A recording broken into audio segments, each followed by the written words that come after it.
మనతో పాటు మాట్లాడడానికి సామా రామ్మోహన్ రెడ్డి మీడియా చైర్మన్ ఉన్నారు. అన్న ఏంటి ప్రోగ్రామ్ షెడ్యూల్ ఏంటి, ఎవరెవరు వస్తున్నారు ఏంటి అసలు? ఇది పిసిసి అధ్యక్షులు మహేష్ కుమార్ గౌడ్ గారి ఆధ్వర్యంలో జరుగుతున్నటువంటి కార్యక్రమము. ఇది మా ఏఐసిసి తీసుకున్నటువంటి లైను అండ్ మా పార్టీ యొక్క విధానం కూడా.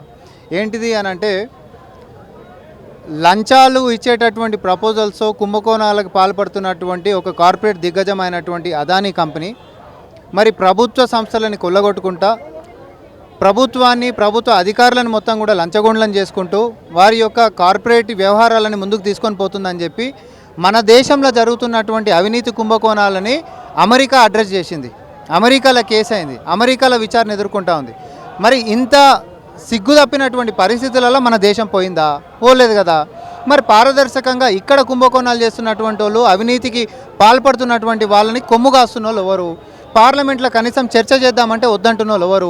ఒక జేపీసీని వేస్తే పారదర్శకత అసలు జరిగింది ఏందో వైట్ బ్లాక్ బయటికి తేలిపోతుంది. నీళ్లు పాలు అనేది బయటికి రావాలనేటటువంటి డిమాండ్ చేస్తున్నటువంటి ప్రతిపక్షాలని అసలు ఏమాత్రం కూడా ఎంటర్టైన్ చేయకుండా అదానిని మాత్రమే బ్యాక్ చేస్తున్నటువంటి గల మోడీకి ఉంటున్నటువంటి కారణం ఏంటిది? దీని వెనకాల అసలు మోడీ ఎందుకు దీన్ని ఇంత బ్యాక్ చేస్తూ ఉన్నాడు? అన్ని దర్యాప్తు సంస్థల్ని, ఈడీనైనా సిబిఐనైనా లేకపోతే ఆఖరికి సెబీ లాంటి వాటిల్లో కూడా ఇర్రెగ్యులారిటీస్కి పాల్పడ్డాడని చెప్పి ఆధారాలతోటి ప్రతిపక్షాలు ఈరోజు పార్లమెంటు సాక్షిగా చూపించినప్పటికీ కూడా వాళ్ళని కాపాడాల్సినటువంటి అవసరం ఏముంది? అంతేకాదు ఈ యొక్క అంశాల మీద పారదర్శకంగా విచారణ జరగాలి, అదాని పైన చర్యలు తీసుకోవాలనేటటువంటి ఈ యొక్క కార్యక్రమంలో కాంగ్రెస్ పార్టీ తెలంగాణ వ్యాప్తంగా కూడా నిరసన కార్యక్రమాన్ని ఇందిరాగాంధీ స్టాచ్యూ దగ్గర నుంచి మరి రాజ్భవన్ దగ్గరికి నిరసన ర్యాలీని తీసుకొని పోతా ఉన్నాం. ఇంకో విషయం, మణిపూర్లో 7:30 అయిపోయింది. ప్రపంచం ముందు భారతదేశం తల దించుకునేటట్టుగా మన ఆడపిల్లల్ని నగ్నంగా ఊరేగించుకుంటూ చేసినటువంటి వెకిలి చేష్టలు స్వతంత్ర భారతదేశంలో ఒక మచ్చ. అట్లాంటి మచ్చ ఈరోజు భారతదేశం ఎదుర్కొనేటటువంటి పరిస్థితి ఉందా? ఇంత పొడుగు మాట్లాడతాడు మోడీ, నేను రష్యా యుద్ధాన్ని ఆపుతా, ఫోన్ మీద ఇంకొన్ని ఆపుతా, ఆడికించి గాలి మోటార్ని ఆపుతా, తర్వాత నేనే రాకెట్ ఎగరేస్తా.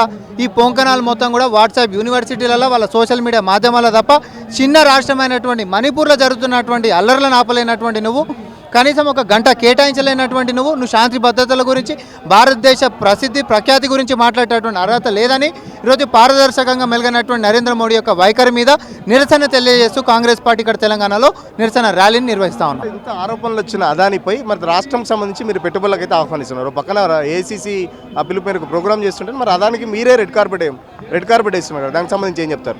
యంగ్ ఇండియా స్కిల్ యూనివర్సిటీకి సంబంధించి అదాని గారు 100 కోట్లు మేము ఇస్తామని వచ్చినటువంటిది వాస్తవం. అది కూడా మనకు పైసలు ఇవ్వలే, అదే ఆఫర్ లెటర్ ఇచ్చారు మనకి. అవి ఇంకా మనకు పైసలు క్రెడిట్ ఏం కాలేకుండే. అయితే అమెరికాలో ఇక్కడ అవినీతి గురించి అమెరికాలో దర్యాప్తు కేసు విషయం తెలుసుకోగానే ఇక్కడ తెలంగాణ సర్కార్ ఫస్ట్ రియాక్ట్ అయినాం. ఇట్లాంటి సొమ్ము మరి అట్లాంటి దర్యాప్తుకి పారదర్శకంగా ఉండాల్సినటువంటి మీలాంటి కంపెనీలు ఈరోజు ఇట్లుంటే ఎట్లా అని చెప్పి వాళ్ళు ఇచ్చినటువంటి లెటర్ని కూడా మనం రిజెక్ట్ చేస్తూ ప్రెస్ మీట్లో స్వయాన ముఖ్యమంత్రి గారు చెప్పినటువంటి సందర్భం నేను గుర్తు చేస్తూ ఉన్నా. పారదర్శకంగా దీన్ని ప్రభుత్వం అంటారు, పారదర్శకంగా వ్యవహరించేటటువంటి తీరు అంటారు.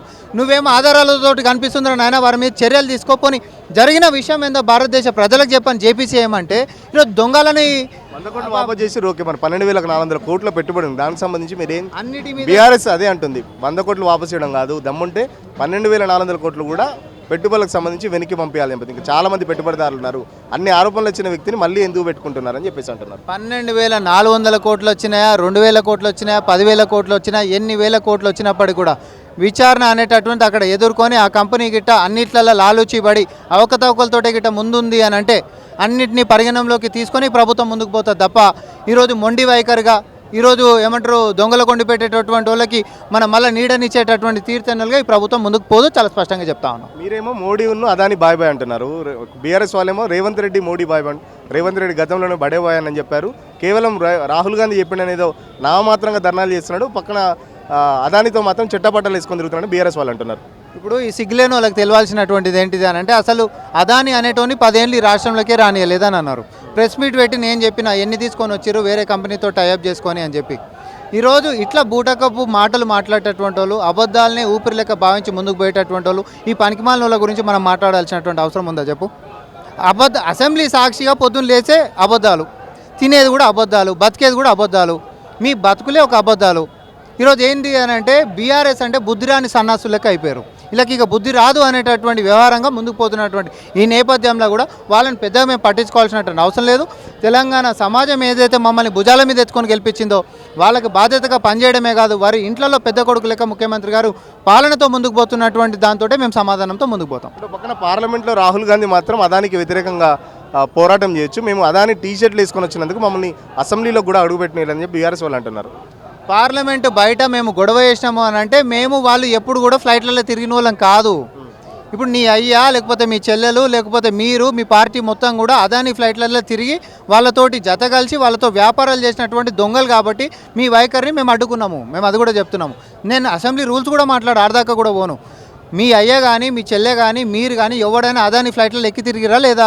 రాహుల్ గాంధీ చూపెట్టి ఎక్కి తిరిగినట్టు మోడీ తిరిగిండు, కేసీఆర్ తిరిగిండు, కవితమ్మ తిరిగింది, మీరు తిరిగిన వాళ్ళు కాబట్టి మీరు ఈరోజు వచ్చేసేసి అధికారం పోయిన తర్వాత నా ఫేసెస్ మారుస్తా అనేటటువంటిది మాత్రం ఒప్పుకోమని చెప్పినాము. ఇప్పుడు కేటీఆర్ అరెస్ట్ ఎప్పుడు ఉంటుంది? ఆల్రెడీ గవర్నర్ కూడా పర్మిషన్ ఇచ్చాడన్నాడు, సిఎస్ ఏమో ఏసీబీకి లేఖ కూడా రాసింది. ఇక చట్టం తన పని తాను చేసుకుంటూ పోతుంది. టైం బాంబ్ అన్నారు. ఈ బీఆర్ఎస్ నాయకులు వాళ్ళు పెట్టుకున్నటువంటిది ప్యాంట్లు పెట్టుకున్న టైం బాంబులే. వాళ్ళు చేసిన పాపాలకి టైం రాగానే పేలే టైంలో పేలుతూనే ఉంటాయి. అంటే ఇచ్చిన హామీలు అమలు కాక కొత్త దుకాణం ఒకటి పెట్టుకున్నారు, అరెస్ట్ అంటున్నారు, అది అంటున్నారు. లగచర్లకు సంబంధించి బేడీలకు సంబంధించి దానికేం సమాధానం చెప్తారు? ఇప్పుడు లగచర్లకి సంబంధించిన బేడీలతో హాస్పిటల్కి తీసుకొని పోతే దాన్ని దర్యాప్తు చేసినటువంటి ముఖ్యమంత్రి గారు విచారణ చేయించిండు, దానికి కారణమైనటువంటి అధికారిని సస్పెండ్ చేసిండు. అసెంబ్లీలో కూడా మరి బీఆర్ఎస్ వాళ్ళకి ఆ బేడీలు వేసినాడు ఓడో చెప్తే వాళ్ళని కూడా మేము మరి అసెంబ్లీకించి సెషన్స్లకించి సస్పెండ్ చేస్తాం. మరి ఒక దరఖాస్తు ఇయ్యండి లేకపోతే ఒక కంప్లైంట్ ఇయ్యండి. కేటీఆర్ వేసిండా హరీష్ రావు వేసిండు, వాళ్ళు ఎందుకంటే వాళ్ళు వేసుకోలేదు కాబట్టి అది కూడా ఒకటి ఇయ్యి. మరి మీకు ఎట్లా బేడీలు వేస్తాడు, ఆయన మాత్రం ఎట్లా తిరుగుతాడు? మీరు అందరూ ఏమో హచ్చు పప్పి డాగులు లెక్క కనిపిస్తారా? వాళ్ళు మాత్రం ఏమో పట్టుకొని నడిపించి వాకింగ్ చేయించేటటువంటి దొరల లెక్క కనిపిస్తారా? కొంచెమన్నా ప్లీజ్ హ్యావ్ లిటిల్ షేమ్ అసలు. అవునా? మీరు బేడీలు వేసుకొని చూపిస్తారు. అక్కడ ఒక అన్యాయంగానే నిజంగానే హాస్పిటల్కి పోతుంటే బేడీలు వేయాల్సినటువంటి అవసరం లేదు కాబట్టి ముఖ్యమంత్రి గారు స్వయంగా దర్యాప్తు చేయించి అధికారం మీద సస్పెండ్ చేసిండు. మరి ఈడ కూడా మీకు ఓడేపించిండో చెప్పు, వాళ్ళని కూడా సంగతి చూద్దాం. మరి గతంలో మీరు ఏదైతే కేసీఆర్ మీద కుటుంబ పాలన అన్నారో ఇప్పుడు కూడా అదే కుటుంబ పాలన నడుస్తుంది. సీఎం రేవంత్ రెడ్డి అన్నాదమ్ములు మొత్తం పాలనలో ఇన్వాల్వ్ అవుతున్నారని చెప్పేసి ఆరోపిస్తున్నారు. దానికి మీ సమాధానం ఏం చెప్తారు? నిరాధారమైనటువంటి అన్ని పనికిమాలిన ఆరోపణలకి జవాబులు ఇచ్చేటటువంటి పరిస్థితులలో కాంగ్రెస్ పార్టీ లేదు. మీ లెక్క కుటుంబం మొత్తం కూడా అధికారాన్ని పంచుకొని మంత్రులు పంచుకొని ఎమ్మెల్సీలు ఎంపీలు పంచుకొని ప్రాంతాలను పంచుకొని దోచుకదిన్నటువంటి దొంగల లెక్క రాష్ట్రాన్ని పరిపాలిస్తున్నటువంటి తీర్థను లేవు. ఆ కుటుంబంలో ఒక్కడున్నాడు ముఖ్యమంత్రి లెక్క. ఈరోజు అదే పారదర్శకతతో మేము ముందుకు నడుస్తూ ఉన్నాం. మీ లెక్క చీకటి రాజ్యాన్ని నడిపిస్తున్నటువంటిది కాదు కాబట్టి నేను మళ్ళొకసారి కూడా స్పష్టంగా చెప్తా ఉన్నా, ఈ పనికిమాలిన వాళ్ళు చేసేటటువంటి పనికిమాలిన ఆరోపణలకి అన్నిటికీ జవాబు చెప్పుకుంటూ పోతే ఇక మాకేం పనే లేదని అనుకుంటారు జనాలు కూడా.